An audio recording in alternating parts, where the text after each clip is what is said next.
તો નવા વર્ષને આવકારવા માટે યુવાનોમાં થનગનાટ છે ત્યારે સંઘ પ્રદેશ દમણમાં પાર્ટી કર્યા બાદ લોકોના રહેવા માટેની વ્યવસ્થા અપક્ષ સાંસદ ઉમેશ પટેલે કરી 31st ઉજવવા માટે આવેલા પર્યટકોના રહેવાની વ્યવસ્થા કોળી પટેલ સમાજના હોલમાં કરવામાં આવી। સાથે જ સાંસદ ઉમેશ પટેલે અપીલ કરી કે નશાની હાલતમાં દમણમાંથી બહાર ન જવું।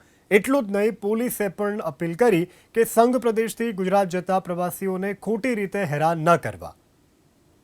છેલ્લા 4-5 વર્ષથી આપણે જોઈ રહ્યા છે કે અહીંયા જે દમણ-દીવમાં 31st અને નવા વર્ષની ઉજવણી કરવા આવે છે તેમને હેરાનગતિ થવા લાગી છે અને ચેકપોસ્ટ ઉપર ગુજરાત પોલીસ તેમને પકડીને જેલમાં નાખે છે। તેના કારણે સંખ્યા પણ ઘટી રહી છે, પરંતુ એના માટે જ અમે આ એક વિકલ્પ શોધ્યો છે કે જે પણ પર્યટક આવે અને 31st અને નવા વર્ષની ઉજવણી કર્યા બાદ એમને રૂમ ન મળે અને એવી મોટી મોંઘીદાટ રૂમ હોય તે એફર્ટ પણ નહીં કરી શકતા એવા લોકો માટે આપણે રાત્રિ નિવાસ માટેની વ્યવસ્થા કરી છે। આ નશાની હાલતમાં કોઈ મજબૂરીમાં પણ ગાડી લઈને ઘરે ન જાય તેના માટેની આ વ્યવસ્થા કરી છે। તમે જાણો જ છો, ચેકપોસ્ટ ઉપર દર વર્ષે 31st અને નવા વર્ષના આંકડો જોશો તો 1000, 1500 અને 2000 સુધીના માણસો નશાની હાલતમાં પકડાય છે।